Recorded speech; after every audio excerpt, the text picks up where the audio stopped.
राम राम भाई सबने। आज हम बात करेंगे जो सीईटी मेंस में ग्रुप 6 का पेपर जो कॉमर्स से रिलेटेड है उसमें कैसे तैयारी करें, क्योंकि अब हमारे पास समय ज़्यादा नहीं बचा है। लास्ट के 10 से 15 दिन भी अगर हो सकता है वो मुश्किल से हमें मिलेंगे। तो इतने कम टाइम में इतना वाइड सिलेबस कैसे करें, उस चीज़ पे आज हम बात करने वाले हैं। क्योंकि सिलेबस बहुत ज़्यादा है, दिन बहुत कम है हमारे पास, और इतना सिलेबस करना काफ़ी मुश्किल है।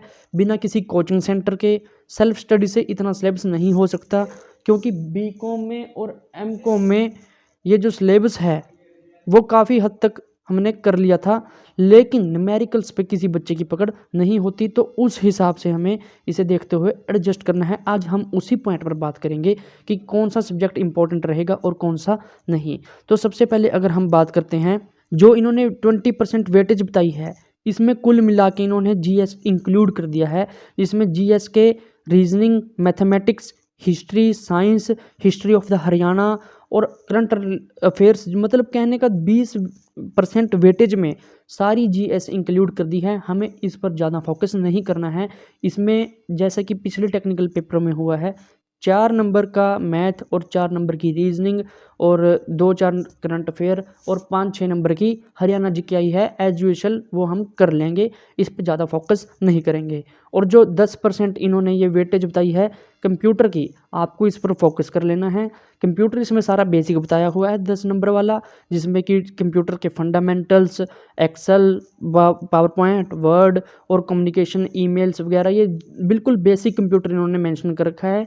तो आप इसको एक बार भी पढ़ लेंगे तो ईजिली आप इसे कर पाएंगे। अब जो हमें मेन फोकस करना है, 70% इन्होंने बता रखा है कि अकाउंट से रिलेटेड होगा। तो अब हम इसमें भी बहुत से ऐसे सब्जेक्ट हैं जो बहुत टाइम कंज्यूमिंग हैं और न्यूमेरिकल हैं, वो पकड़ में आने वाले भी नहीं हैं। तो इसलिए अब कौन सा टॉपिक और कौन सा सब्जेक्ट ज़्यादा बेनिफिट वेटेज देके जाएगा, उस पर आज हम बात करेंगे। सबसे पहले हम बात करते हैं फाइनेंशियल अकाउंट में। फाइनेंशियल अकाउंट में भी अगर बात करें तो जैसे फाइनेंशियल अकाउंटिंग होगी, इसमें बेसिक ऑफ फाइनेंशियल अकाउंटिंग आ जाएगा। सब चीज़ें अगर आप 11-12 या बीकॉम की फाइनेंशियल अकाउंट की बुक उठाओगे, उसमें जो स्टार्टिंग के 2 या 3 पेज हैं वो सारा बेसिक है। और वो बिल्कुल मतलब उसको घोट के पीने वाली बात करनी है, क्योंकि वहाँ से काफ़ी क्वेश्चन आपको मिल जाएंगे। इसमें टर्म्स होती हैं, छोटी छोटी टर्म्स होती हैं, वहाँ से क्वेश्चन बनते हैं, जैसे कि हमने प्रीवियस ईयर क्वेश्चन पेपर्स में देखा है। अकाउंट से रिलेटेड, अकाउंट्स में फाइनेंस से रिलेटेड या फाइनेंशियल अकाउंटिंग से रिलेटेड न्यूमेरिकल बनने की बहुत कम संभावना होती है। यहाँ से थ्योरेटिकल क्वेश्चन ही होते हैं, लेकिन वो डिज़ाइन अच्छे कंसेप्चुअल थिंकिंग पर किए होते हैं। अब जैसे जनरल टॉपिक है, जनरल का काफ़ी लंबा टॉपिक है। इसमें 3 अकाउंट्स फॉलो होते हैं, पर्सनल, नॉमिनल, रियल, और उनके रूल और उनसे बनती हुई एंट्रीज।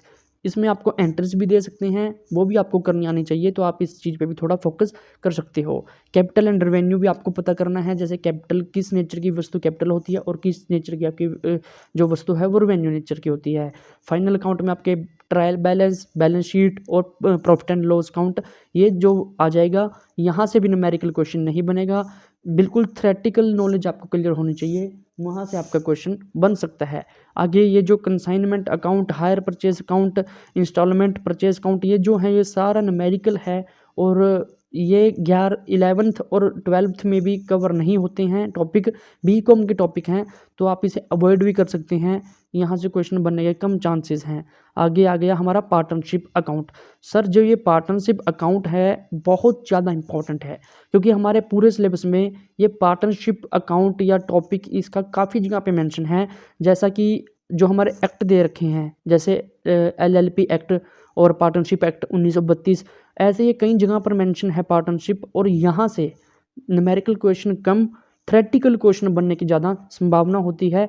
तो आपको कोशिश करनी है कि पार्टनरशिप पे जो भी थ्योरेटिकल है, एडमिशन कैसे होती है, डिसोल्यूशन कैसे होती है, और जो शेयरिंग रेशो, जैसे शेयरिंग रेशो है, इस पे इसका 1 नंबर का न्यूमेरिकल भी आ सकता है, कोई बड़ी बात नहीं है, क्योंकि ये ज़्यादा डिफिकल्ट नहीं होती शेयरिंग रेशो का क्वेश्चन। तो 1 नंबर का यहाँ से न्यूमेरिकल भी आ सकता है, वो आप थोड़ा सा भी देख लोगे तो इजीली हो जाएगा।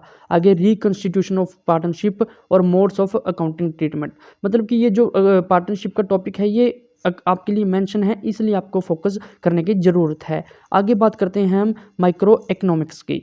माइक्रो इकोनॉमिक्स भी अच्छा टॉपिक है और अच्छी वेटेज कैरी करेगा।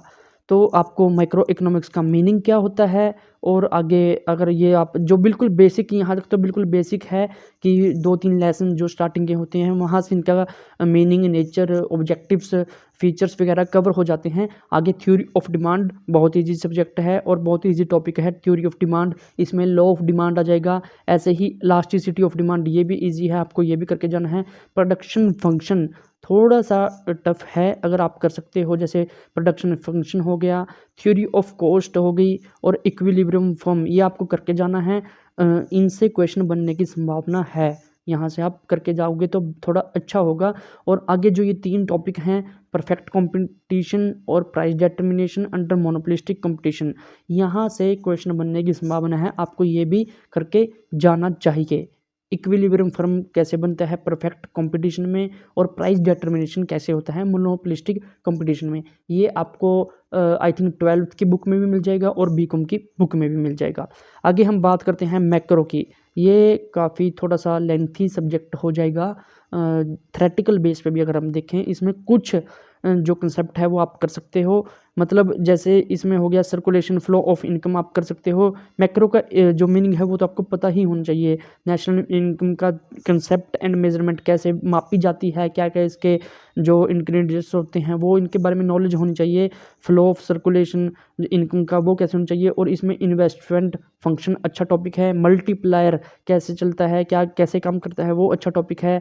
और एक्सेलरेशन, ये भी मल्टीप्लायर के बीच में ही आ जाता है, एक्सेलरेशन का टॉपिक।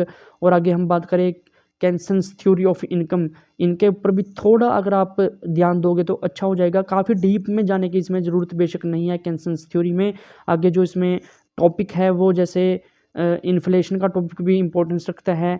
इसमें थ्योरीज कौन कौन सी हैं इन्फ्लेशन के टॉपिक में, वो देख लेना आप। और बिजनेस साइकिल से आप हल्का फुल्का देख लोगे तो भी काम चल जाएगा। तो जैसे ये थ्योरी हैं, हिग्स एंड सैम्पसन्स की थ्योरी है, ये आप थोड़ी देख के जा सकते हो, लेकिन ये काफ़ी लेंथी टॉपिक है। अगर आप अब करने बैठोगे तो थोड़ा लेंथी हो जाएगा। तो अगर आपने पहले कर रखा है तो आप इसकी कंटिन्यू रिवीजन कर सकते हैं, लेकिन ये वेटेज रख सकता है, ऐसा टॉपिक है। आगे हम बात करते हैं fundamental of the business management. बहुत ही आसान टॉपिक है, कोई इतना लेंथी टॉपिक नहीं है, बिल्कुल एक दिन में, और मतलब अगर आप सेशन में बैठोगे मॉर्निंग में या इवनिंग में, उसमें भी कवर हो जाएगा सेशन। तो कॉमर्स के बारे में आपको नॉलेज है ही, बिल्कुल कोई इतना पढ़ने वाली बात नहीं है। मैनेजमेंट क्या होती है आपको पता है, और ऑर्गेनाइजेशन का स्ट्रक्चर क्या होता है। इसमें जो मेन अप्रोचेज है वो डिसेंट्रलाइजेशन और सेंट्रलाइजेशन, ये अथॉरिटी, डेलीगेशन ऑफ अथॉरिटी का कंसेप्ट है, वहाँ से आप इसे कवर कर सकते हो। स्टाफिंग का मीनिंग क्या होता है, रिक्रूटिंग क्या होती है, यहाँ से आप इसे कवर कर सकते हो। स्टाफिंग क्या है, डायरेक्टिंग, लीडरशिप, कंट्रोलिंग, लीडरशिप की टेक्निक्स हो सकती हैं, वो आप इसे कवर कर सकते हो। लीडरशिप की टेक्निक्स या अप्रोच होती हैं, वो इसे आप कंट्रोल कर सकते हो, पढ़ सकते हो। आगे इन्होंने बात करी है कंप्यूटर एप्लीकेशंस इन बिजनेस। ये वाला जो कंप्यूटर इन्होंने मेंशन कर रखा है, ये थोड़ा टेक्निकल कंप्यूटर है। तो इसमें अगर आप करना चाहते हो, अगर आपने कंप्यूटर की नॉलेज है तो आप इसे कर सकते हो। अदरवाइज़ इसमें भी जो मेनली टॉपिक आपने सुने हुए हैं, करे हुए हैं पहले कहीं से, वो उन पे आप फोकस कर सकते हो। नया आप ना करें, मतलब टाइम कंज्यूमिंग है, और क्वेश्चन आए या ना आए इतना बड़ा रिस्क मत लो। जो टॉपिक्स आपने इसमें कर रखे हैं, जैसे नेटवर्क्स, टोपोलॉजी और media hardware, spreadsheets, word processor और ऑपरेटिंग सिस्टम, ये ऐसे टॉपिक हैं जो कंप्यूटर का अगर हम सब्जेक्ट वैसे नॉर्मली तैयार करते हैं उसमें भी कवर हो जाते हैं, तो वहाँ से आप इसे कवर कर सकते हो। इतनी खास वेटेज यहाँ से नहीं रहेगी, लेकिन करना ज़रूरी है। अगर 2-3 क्वेश्चन भी यहाँ से आते हैं तो वो भी इम्पोर्टेंट हो गए।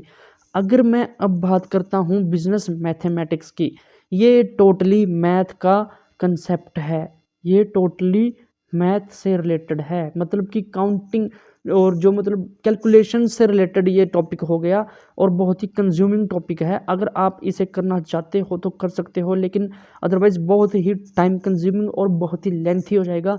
मैं इसे आपके लिए स्किप करना सजेस्ट करूंगा, आप इसे स्किप भी कर सकते हैं। आगे फंडामेंटल ऑफ द मार्केटिंग, बिल्कुल आसान सा टॉपिक है, इतना ज़्यादा लेंथी नहीं है। आप एक बार भी इसे थोड़ा थ्रू आउट करोगे तो आपको इजीली हो जाएगा। जैसे कि इसमें एक्सटर्नल इन्वायरमेंट कौन सा होता है जो इफेक्ट करता है मार्केटिंग में, मार्केटिंग सेगमेंटेशन, कैसे कैसे मार्केट बटी होती है उसके बारे में, प्रोडक्ट के बारे में, प्रोडक्ट कैसा होता है इसकी जो मार्केटिंग, ये सब जो product pricing promotion distribution channel है, ये मार्केटिंग मिक्स के टॉपिक हैं। आप इसे थोड़ा भी करोगे इनमें से क्वेश्चन इजीली सॉल्व आउट हो जाता है, इतनी टेंशन लेने की बात नहीं है इस सब्जेक्ट को लेके। आगे हम बात करें ई कॉमर्स। ई कॉमर्स में भी पढ़ने वाला इतना कुछ खास नहीं है, आप इसे भी इजीली कर सकते हो। आपको इंटरनेट की नॉलेज है, information technology business type of information system, ये एक टॉपिक है इंफॉर्मेशन वाला, ये आप कर सकते हो। उसके बाद आता है मैनेजमेंट इंफॉर्मेशन सिस्टम, ये एक टॉपिक होता है, ये आप कर सकते हो। आगे अगर हम बात करें इंट्रोडक्शन टू ई कॉमर्स, बिल्कुल इजी है। ई कॉमर्स होता क्या है, वर्ल्ड वाइड वेब नेट के थ्रू होता है, आपको नॉलेज है। आगे जो ये B2B B2C हैं, ये इसकी आपको नॉलेज है। Business to business, business to customer, customer to customer, ऐसी इनकी चीज़ जो कंपोनेंट होते हैं उन पे आपको नॉलेज होती है और उस पर आप इजीली टैकल कर सकते हो। आगे जो इसमें एक टॉपिक आता है वो आता है EDI, electronic data interchange implementation security, ऐसा कुछ टॉपिक होता है, इस पे आप थोड़ी सी नॉलेज गेन कर सकते हो अगर क्वेश्चन आता है, ताकि आप इसे हैंडल कर सको। थ्योरी सब्जेक्ट है, इतना टाइम कंज्यूमिंग नहीं है। एक टॉपिक इसमें है एम कॉमर्स, मोबाइल कॉमर्स होता है। मोबाइल कॉमर्स के बारे में सब कुछ आपको पता है, अगर नहीं भी करोगे तो भी आप इसे ईजीली क्वेश्चन टैकल कर पाओगे। इससे बाद आगे हम आता है हमारा business environment of Haryana, Haryana से रिलेटेड। हालांकि टॉपिक बहुत लेंथी है, लेकिन आप करना चाहो तो जैसे इसमें ग्रुप 56 और 57 का पेपर हुआ था, सेम सिलेबस वहाँ पर भी मेंशन था, तो जिस बच्चे ने वहाँ पे तैयारी की थी वो यूज़ यहाँ भी कर सकता है। फिर भी अगर आप इसे करना चाहो तो मेनली आप करके जाना इसमें, जैसे ये मेंशन कर रखे हैं हैफेड, HKVIB, हरियाणा बजट और says special economic zone, MNC growth in Haryana, HDSC, इन चीज़ों के फंक्शंस क्या हैं, एग्रीकल्चर क्रेडिट क्या है, कैसे हरियाणा में मतलब कौन कौन से जैसे कोऑपरेटिव बैंक्स होते हैं वो हरियाणा में, मतलब नाबार्ड होता है, हैफेड होता है, ये जो लोन प्रोवाइड करते हैं एग्रीकल्चर सेक्टर में, इनके बारे में नॉलेज करनी है। क्रॉपिंग पैटर्न क्या है हरियाणा में, वो आप थोड़ा सा नॉलेज ले सकते हो। मोटा मोटा हरियाणा का टॉपिक आप कवर कर सकते हो ये, लेकिन वास्ट हो जाएगा काफ़ी।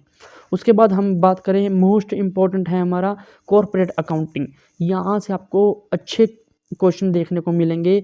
यहाँ से जैसे कि टॉपिक हैं accounting for share capital, important topic है। शेयर कैपिटल और डिबेंचर से रिलेटेड जो भी आपको शेयर इशू करने की एंट्री, डिबेंचर इशू करने की एंट्री, उसमें रिडम्पशन की एंट्री, बोनस शेयर की एंट्री, फॉरफीचर की एंट्री, मतलब कुल मिला के पूरा टॉपिक आपको कवर करेंगे तो अच्छा रहेगा। उसके बाद जो राइट इशू देखो रहे हैं ऊपर, जो हमारा issue of the right and bonus share कैसे इशू करते हैं, राइट शेयर कैसे इशू करते हैं, इनसे रिलेटेड एंट्री अगर आप अच्छे से करोगे तो चांसेस हैं कहीं ना कहीं आपको किसी ना किसी टॉपिक की एंट्री देखने को मिल सकती है। उसके बाद by back of the share, important topic है कि अपने ही शेयर कैसे वापस लिए जाते हैं उनके बारे में। Redemption of the preference share की रिडम्पशन कैसे की जाती है ये भी आप पढ़ के जाओगे। और इशू और रिडम्पशन ऑफ द डिबेंचर की, डिबेंचर इशू कैसे किए जाते हैं और रिडम्पशन कैसे होती है, ये आप करके जाओगे। अच्छी टॉपिक है, गेन करने वाला टॉपिक है। उसके बाद final accounts of the company, ये कंपनी के फाइनल अकाउंट्स की बात है, लेंथी टॉपिक है, आप चाहो तो कर सकते हो और चाहो तो स्किप भी कर सकते हो। उसके बाद वैल्यूएशन ऑफ द गुडविल, एक टॉपिक आता है वैल्यूएशन ऑफ गुडविल, ये यहाँ से आपको फॉर्मूला ही देखने को मिलेगा। इनमें 3 फॉर्मूले होते हैं, एक कैपिटलाइजेशन फॉर्मूला और यहाँ से एक होता है सुपर गुडविल, सुपर प्रॉफिट के मेथड से होता है, एक नॉर्मल प्रॉफिट के मेथड से होता है। ये 3 फॉर्मूले हैं वैल्यूएशन गुडविल निकालने के लिए, ये कर सकते हो इजीली। फॉर्मूले से ही क्वेश्चन बनेगा अगर यहाँ से बनता है तो। और उसके बाद आप इसमें अगर कुछ करना चाहते हो तो अकाउंटिंग स्टैंडर्ड, जो अकाउंटिंग स्टैंडर्ड्स हैं, जो अकाउंटिंग के स्टैंडर्ड्स हैं, अकाउंटिंग स्टैंडर्ड 1 2 3 4 5 6, यहाँ से एक क्वेश्चन बनने की संभावना है, उसे आप कर सकते हो। आगे ये जो accounting of the banking organisation, insurance company, liquidation of the company, ये थोड़े से न्यूमेरिकल सब्जेक्ट हैं, न्यूमेरिकल टॉपिक्स हैं, यहाँ से क्वेश्चन बनने की संभावना थोड़ी कम है, क्योंकि न्यूमेरिकल नहीं बनते इस एग्ज़ाम में। यहाँ से थ्योरेटिकल क्वेश्चन ही बनता है। आगे हम बात करें बिजनेस स्टैटिस्टिक्स की। दोस्तों ये फिर से कैलकुलेशन मैथमेटिक्स सब्जेक्ट है, बिल्कुल टाइम कंज्यूमिंग है, इतने फॉर्मूले हैं आप इसे कर ही नहीं पाओगे। ये आप स्किप करते हो तो बेटर है, मैं आपको इसे सजेस्ट करूँगा स्किप करने के लिए। आगे आप बिजनेस लॉ की बात करते हो, अच्छा सब्जेक्ट है, गेनिंग सब्जेक्ट है। हालांकि इसमें इन्होंने एक्ट मेंशन कर रखे हैं, पर आप एक्ट और डेट इसमें बिल्कुल भी याद नहीं करोगे तो भी चल जाएगा, क्योंकि डेट अगर हम इस सिलेबस के अकॉर्डिंग चलें तो कम से कम 10 से 15 एक्ट बनते हैं। 5-7 एक्ट तो इन्होंने डायरेक्ट दे रखे हैं और 5-7 डायरेक्ट एक्ट वैसे बन जाते हैं, तो डेट्स याद करनी बहुत मुश्किल हो जाएंगी। तो आप डेट्स को नहीं भी याद करोगे तो भी चल जाएगा, लेकिन एक्ट के अंदर जो इंपॉर्टेंट चीज़ें हैं वो आपको याद करनी है। बिजनेस लॉ की बुक में आपको सारा सिलेबस मिल जाएगा।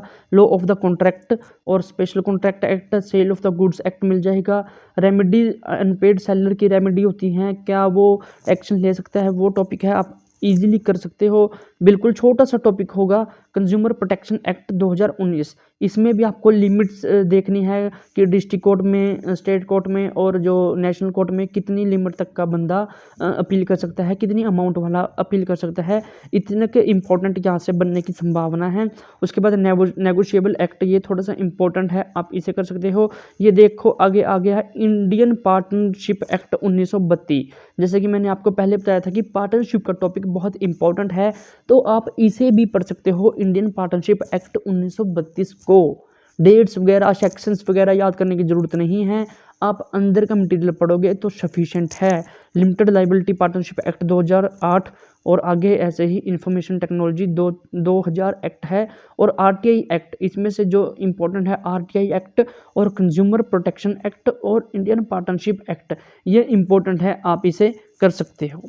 आगे अगर हम कंपनी लॉ की बात करें, ये फिर से थ्योरेटिकल सब्जेक्ट है और हेल्थी सब्जेक्ट है, लेकिन थोड़ा लेंथी है, आपको याद करने में, समझने में थोड़ी मुश्किल हो सकती है, क्योंकि इसमें जो हमारे डायरेक्टर वाले टॉपिक हैं, लिक्विडेटर वाले टॉपिक हैं, वो थोड़े मतलब काफ़ी वाइड हो जाते हैं। उनकी ड्यूटीज़ और कैसे अपॉइंट होंगे, कैसे उनकी मतलब 21 दिन नोटिस देना होगा, ये थोड़ी सी चीज़ें कॉम्प्लिकेट हो जाती हैं, लेकिन आपको इजी करके चलना है। और इसमें सारा का सारा जो मतलब टॉपिक है वो थोड़ा इम्पोर्टेंट है। जैसे कि इसमें सबसे important modes of winding up कैसे होगी, ये इम्पोर्टेंट ही है। इनकॉर्पोरेशन बनेगी कैसे, और article AOA, article of association, memorandum of association. लेकिन इसमें आप MOA और AOA में मोटा मोटा भी अगर आप कर सकते हो, नॉलेज ले सकते हो कि इसमें कौन सी क्या बात कही गई है, वो वहाँ से भी काम चल जाएगा। आगे अगर आप शेयर कैपिटल वगैरह पे बात करते हो तो सेम है, शेयर कैपिटल, शेयर्स के वगैरह बारे में, डिबेंचर के बारे में ऊपर भी बात करी थी हमने कॉर्पोरेट अकाउंटिंग में, और यहाँ भी बात करी है, तो सेम सिस्टम है। यहाँ पर कोई इतना जो डिफिकल्ट वर्क नहीं है। बाय बैक ऑफ शेयर, वही अकाउंटिंग वाला सिस्टम सारा है यहाँ पर। आगे जो इसमें इंपॉर्टेंट है वो डायरेक्टर से रिलेटेड है। डायरेक्टर की क्या पोजीशन है, क्या क्वालिफिकेशन है, कैसे अपॉइंट होता है, क्या ड्यूटीज़ है, क्या लाइबिलिटीज़ है, आप डायरेक्टर से रिलेटेड कर सकते हो। और एक मीटिंग से रिलेटेड इसमें इंपॉर्टेंट है कि मीटिंग कितनी करनी ज़रूरी होती हैं, कब कब करनी ज़रूरी होती हैं, यहाँ से क्वेश्चन बनने की संभावना है। और मोड्स ऑफ वाइंडिंग अप, यानी वाइंडिंग अप का प्रोसीजर क्या है कंपनी में, वो आप फॉलो कर सकते हो। आगे हम इंडियन फाइनेंशियल सिस्टम की बात करें, ईजी टॉपिक है। इसमें मनी मार्केट और कैपिटल मार्केट क्या होती है, हमारे जो फाइनेंशियल इंस्ट्रूमेंट हैं वो क्या होते हैं, पब्लिक सेक्टर बॉन्ड क्या होते हैं, और जो गवर्नमेंट सिक्योरिटीज़ होती हैं वो क्या होता है, सेबी का रोल क्या है इसमें, उसमें सिक्योरिटीज़ इशू की जाती हैं, stock exchange board of India, इसके बारे में। डेट मार्केट क्या होती है, जहाँ से हमें लॉन्ग टर्म लोन मिलता है, इसके बारे में आपको नॉलेज करनी है। Reserve bank of India, reserve bank of India कैसे हमारी हेल्प करता है क्रेडिट कंट्रोल में, और ये देखो क्रेडिट क्रिएशन, क्रेडिट कंट्रोल, ये रिजर्व बैंक ऑफ इंडिया के फंक्शंस हैं। कमर्शियल बैंक थोड़ा सा आप पढ़ सकते हो। आगे non performing assets in commercial bank के बारे में आप देख सकते हो। मतलब इतना ज़्यादा आप इसमें नहीं भी करोगे तो भी इजीली यहाँ से क्वेश्चन आप कर पाओगे, थोड़ी सी नॉलेज आपको लेने की ज़रूरत है। आगे रूरल मार्केटिंग, जैसा कि आपको मार्केटिंग आती ही है, ऑब्वियसली मार्केटिंग का क्वेश्चन अगर आता है तो वो इजीली सॉल्व आउट हो जाता है। ये अगर आप थोड़ा सा भी एक बार करने की कोशिश करोगे, अदरवाइज बिना करे भी क्वेश्चन हो सकता है, इतना ज़्यादा बर्डन लेने की ज़रूरत नहीं है।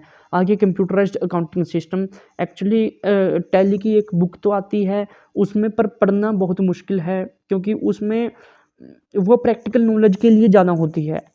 जो टैली की बुक आती है वो प्रैक्टिकल नॉलेज के लिए होती है। आप इसमें क्वेश्चन आते हैं लेकिन किसी भी तरह के क्वेश्चन आ सकते हैं, इस पर टाइम वेस्ट ना करें तो बेटर होगा। अगर आप पढ़ सकते हैं तो बेटर होगा, लेकिन जो इसमें मोटी मोटी नॉलेज है डिलीवरी नोट की, और जो इसमें एंट्री पासवर्ड कैसे लगते हैं, और एंट्री सेल की एंट्री कैसे होती है, परचेज की एंट्री कैसे होती है, या डाटा एक्सपोर्ट कैसे होता है, इंपोर्ट कैसे होता है, उसके बारे में अगर आप इसकी थोड़ी नॉलेज लेते हो तो आप कर सकते हो। अदरवाइज ये काफ़ी लेंथी और कंज्यूमिंग टॉपिक हो जाएगा, आप इसे स्किप भी कर सकते हो। आगे एंटरप्रेन्योर डेवलपमेंट, ये वही टॉपिक है, इसमें कोई अलग से करने की ज़रूरत तो नहीं है, और हमें इसका सोर्स भी नहीं मिलेगा एंटरप्रेन्योर डेवलपमेंट का। कई यूनिवर्सिटीज़ में इसकी बुक होती है और कई यूनिवर्सिटीज़ में इसकी बुक नहीं होती, तो आप इसे अगर फिजिबिलिटी स्टडी एक एमकॉम का टॉपिक है वहाँ से कर सकते हो, और वर्किंग कैपिटल रिक्वायरमेंट ये आप नॉर्मली कर सकते हो, डिमांड एनालिसिस, मतलब ये जो कुल मिला के टॉपिक है ये आपका इजीली होने वाला टॉपिक है। अगर आप क्वेश्चन में बैठ के अगर इजीली सॉर्ट आउट करोगे तो भी हो जाएगा, अलग से इसे टाइम देने की ज़रूरत नहीं है, ये वैसे भी चल जाएगा। आगे जो आता है अकाउंटिंग एंड रिपोर्टिंग स्टैंडर्ड, यहाँ से भी ये वैसे बहुत ही ज़्यादा मतलब लेंथी टॉपिक हो जाएगा, क्योंकि इसमें valuation of the tangible fixed assets, valuation of the intangible, valuation of the shares, जो हमारे अकाउंटिंग स्टैंडर्ड्स हैं उनको आगे ब्रीफली एक्सप्लेन कर रखा है। ये टॉपिक उनसे रिलेटेड है कि हमारे जो फिक्स एसेट होते हैं उनकी वैल्यूएशन कैसे करनी है according to accounting standards given by the accounting department, और जो ऐसे ही वैल्यूएशन ऑफ शेयर कैसे करनी है, वैल्यूएशन ऑफ लायबिलिटीज़ कैसे करनी है। यानी कि कहने का मतलब बहुत ही डीप टॉपिक हो जाएगा अगर आप इसे करते हो। अब मैं इसे अगर आपके पास टाइम है और आपको नॉलेज है, आपके पास सोर्स है, तो आप इसे कर सकते हो, अदरवाइज मैं इसे स्किप करना ही आपको सजेस्ट करूँगा। अगर आपको आगे बात करते हैं कॉस्ट काउंटिंग की, ये करने वाला टॉपिक है और छोटा टॉपिक है, यहाँ से आपको क्वेश्चन देखने को मिलेंगे। कॉस्ट का कंसेप्ट क्या होता है, क्लासिफिकेशन ऑफ कॉस्ट, कितने तरह की कॉस्ट होती है, मटेरियल कंट्रोल का टॉपिक है, बहुत इंपॉर्टेंट टॉपिक है, कैसे कैसे मटेरियल कंट्रोल किया जाता है वो आप कर सकते हो। Method of the wage payment, wage payment कैसे कैसे आप वेज पेमेंट करोगे इसके बारे में आपको नॉलेज होगी, और मेथड ऑफ कॉस्टिंग कैसे कैसे आप कॉस्टिंग कर सकते हो, स्टैंडर्ड कॉस्टिंग, और कितनी तरह की कॉस्टिंग है, किस तरह से आप कॉस्टिंग को टारगेट कर सकते हो उसके बारे में आपको नॉलेज होगी।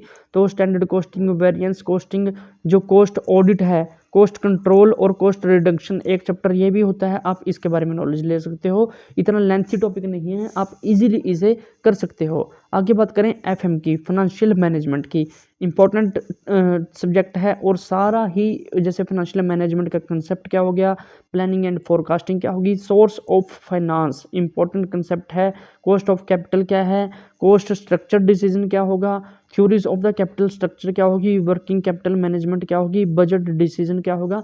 इंपॉर्टेंट चैप्टर है, सारा ही टॉपिक इंपॉर्टेंट है, आप इसमें सारा टॉपिक को, सारे सब्जेक्ट को, सारे जो कंसेप्ट हैं उसे कर सकते हो।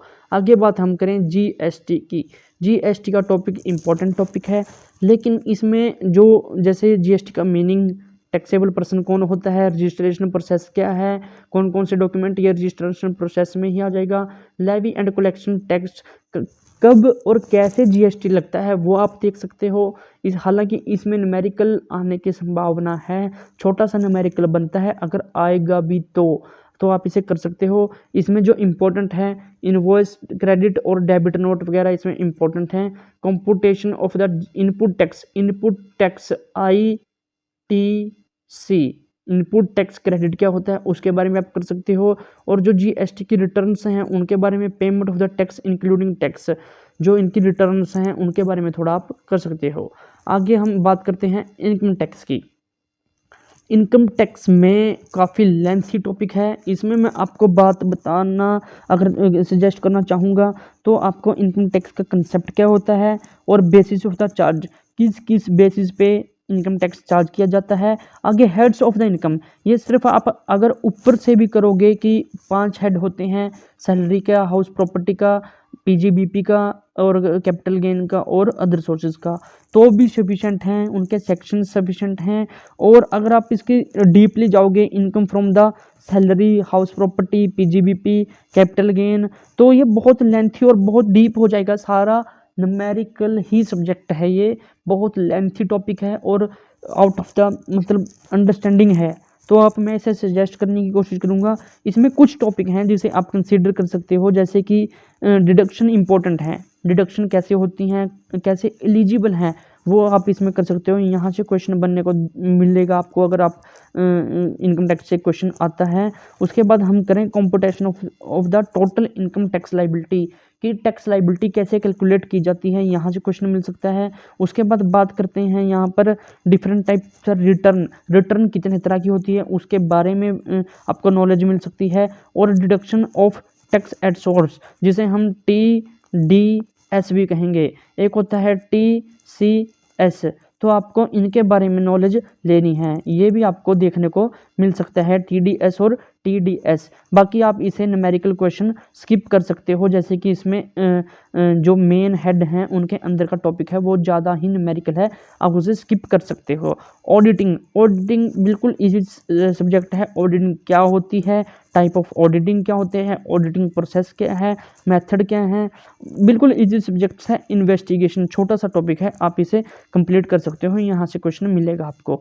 सप्लाई चेन मैनेजमेंट, हालांकि थ्योरेटिकल सब्जेक्ट है, लेकिन बीकॉम में किसी यूनिवर्सिटी में इसको लगाया जाता है और किसी यूनिवर्सिटी में नहीं लगाया जाता, तो आप इसे कवर कर सकते हो। अगर आपके पास सोर्सेज है आप इसकी नॉलेज ले सकते हो, वो सफिशेंट होगी। अदरवाइज़ वहाँ पर इजीली सॉल्व आउट होने वाला ये टॉपिक है, आराम से भी हो सकता है। इंडियन इकोनॉमी बहुत ही वास्ट वाइड जो टॉपिक अब तक का है वो इंडियन इकोनॉमी है, और मतलब इसमें कितना भी आप पढ़ लो वो कम ही रहने वाला है। मैं इसे स्किप करने का ही सजेस्ट दूंगा, आप इसे स्किप कर सकते हो, बहुत ज़्यादा कंज्यूमिंग है और फिर भी अंदाज़ा नहीं लगा सकते कि क्वेश्चन कहाँ से बनेगा, इसलिए इसको आप टोटली स्किप भी कर दोगे तो बेटर रहोगे। Fundamental of the stock market करने का टॉपिक है। Bombay stock exchange, national stock exchange, SEBI क्या होता है, कौन कौन से फाइनेंशियल इंस्ट्रूमेंट होते हैं, सिक्योरिटी मार्केट, प्राइमरी मार्केट और सेकेंडरी मार्केट क्या होती है उसके बारे में, NSDL कब बना, कैसे बना, डेरिवेटिव्स क्या होते हैं, बहुत ईजी। ADR GDR इंपॉर्टेंट है, आप यहाँ से कर सकते हो, ईजिली टॉपिक है, करने वाला टॉपिक है और गेन करने वाला टॉपिक है। मैनेजमेंट, अकाउंटिंग सब बिल्कुल इजी सब्जेक्ट्स है और सारी करनी पड़ेगी, इंपॉर्टेंट है इसमें से एब्जॉर्बेशन और वेरिएबल कॉस्टिंग। आगे हम इंश्योरेंस पे बात करते हैं, तो इजी चैप्टर है, इजी सब्जेक्ट है। जैसे इसमें इंश्योरेंस, इंश्योरेंस लाइफ इंश्योरेंस का इंश्योरेंस क्या होता है, फायर इंश्योरेंस, मरीन इंश्योरेंस और रोल ऑफ एजेंट क्या है, मतलब इजी सब्जेक्ट है। अगर आप इसे करना चाहते हो तो गेमिंग सब्जेक्ट है, आप इजीली इसे कर सकते हो। आगे हम HRM पर बात करते हैं, तो इजी सब्जेक्ट है, आप इसे भी इजीली कर सकते हो। रिक्रूटमेंट क्या है, सिलेक्शन क्या है, इंडक्शन क्या होती है, ट्रांसफर, प्रमोशन, प्रमोशन, इनसे रिलेटेड आप कर सकते हो। ट्रेनिंग कैसे होती है, on the job training, process कैसे होगी, परफॉर्मेंस अप्रेजल, कैसे परफॉर्मेंस चेक करी जाती है, ह्यूमन रिसोर्सेज की। आप इजीली सब्जेक्ट है, थ्योरेटिकल सब्जेक्ट है, इजीली इसे आप कैरी कर सकते हो। अगर आगे बात करें हम बिजनेस मैनेजमेंट से रिलेटेड कंसेप्ट है, इजीली आप इजीली कर सकते हो। इसमें जो इम्पोर्टेंट है, फॉरेन इन्वेस्टमेंट क्या होती है और फॉरेन एक्सचेंज क्या है, इसमें इम्पोर्टेंट है, आप इसे कर सकते हो। रिटेल मैनेजमेंट अगेन मैनेजमेंट से रिलेटेड है, आप इसे भी इजीली कर सकते हो। मैनेजमेंट कह लो या मार्केटिंग कह लो, इन्हीं से रिलेटेड मिले जुले क्वेश्चन यहाँ पे डिजाइन होंगे, तो अलग से कुछ ऐसे टिपिकल क्वेश्चन क्रिएट नहीं होगा, शॉर्ट आउट भी हो सकता है, इजीली इतना टाइम प्रैक्टिस करने की जरूरत नहीं है। कॉर्पोरेट गवर्नेंस की बात करें तो हालांकि एक अलग से सब्जेक्ट है, होती है, बुक भी होती है। तो अगर आप इसे करना चाहो तो कर सकते हो। थोड़ा लेंथी सब्जेक्ट है। अगर आपने पहले नहीं कर रखा तो आपके लिए टाइम कंज्यूमिंग भी हो सकता है और थोड़ा समझना मुश्किल भी हो सकता है। अदरवाइज आप इसे कर सकते हो और स्किप करना चाहो तो वो भी कर सकते हो, क्योंकि इसका क्वेश्चन इतना टिपिकल डिजाइन नहीं होगा, आप इजीली इसे हैंडल कर पाओगे। अगर बात करें इंडस्ट्रियल लॉज, ये जो टॉपिक है इंडस्ट्रियल लॉज वाला, काफी जो मुश्किल टॉपिक है उनमें से एक है और काफी लेंथी भी है, क्योंकि इतने सारे लगभग 7 एक्ट इन्होंने मेंशन कर रखे हैं और 7 एक्ट में कितनी सारी डेफिनेशंस, कितने सारे सेक्शंस और डेट्स कब आया और कब अप्लाई हुआ। तो अगर आप इसे चाहो तो स्किप कर सकते हो, काफी टाइम कंज्यूमिंग रहने वाला है। अगर आप इसे करना चाहते हो तो लगभग 5-7 एक्ट हैं, आप इसे कवर कर पाओगे। तो यूट्यूब ही एक ऐसा सोर्स है जहाँ से आप इजीली कवर कर पाओगे, लेकिन डाटा बहुत ज़्यादा होगा। तो इसमें से अगर आपको कुछ इंपॉर्टेंट नजर आता है तो आप कर सकते हो। डेफिनेशन से ही क्वेश्चन बनने के चांसेस होंगे इसमें, कि जैसे अगर बात करें इंडस्ट्रियल डिस्प्यूट, तो डिस्प्यूट क्या होता है, किनके बीच में होता है, कैसे सॉल्व होता है, कौन सी मशीनरी सॉल्व करती है। ऐसे डेफिनेशन से ही क्वेश्चन डिजाइन होंगे। तो आप इस पर ज़्यादा फोकस करना चाहो तो कर सकती है, अकॉर्डिंग टू योर नीड और अकॉर्डिंग टू योर कंफर्ट। लेकिन ये काफ़ी लेंथी सब्जेक्ट है और मुश्किल भी है, याद रखना मुश्किल भी है। डेट्स और सेक्शन होंगे, क्वेश्चन पता नहीं कहाँ से डिजाइन होगा, लेकिन आप अगर स्किप करना चाहो तो वो भी कर सकते हो। अगर कुल मिला के बात करें तो आपको पता लग गया होगा कि कौन सा टॉपिक इम्पोर्टेंट है और कौन सा टॉपिक इम्पोर्टेंट नहीं है। न्यूमेरिकल टॉपिक को आप स्किप करोगे और जो टॉपिक हैं, इजी टॉपिक हैं जिनको आपने पहले पढ़ रखा है, उनको आप कर सकते हो। और अगर किसी भी तरह का आपको मटेरियल चाहिए प्रैक्टिकल से रिलेटेड, फाइनेंस अकाउंट से रिलेटेड बुक चाहिए, पीडीएफ चाहिए, तो हम पीडीएफ आपको दे सकते हैं, आप कमेंट सेक्शन में mention कर सकते हो। और मार्केटिंग से रिलेटेड किसी भी तरह से प्रैक्टिकल सब्जेक्ट में आपको स्टडी मटेरियल चाहिए तो आप हमसे मांग सकते हो, वो हम आपको प्रोवाइड करवा देंगे। और अपनी मेरिट को concept को जो स्किप कर सकते हो वो आपके लिए फिफ्टी बेटर होगी। तो thank you guys, thank you so much.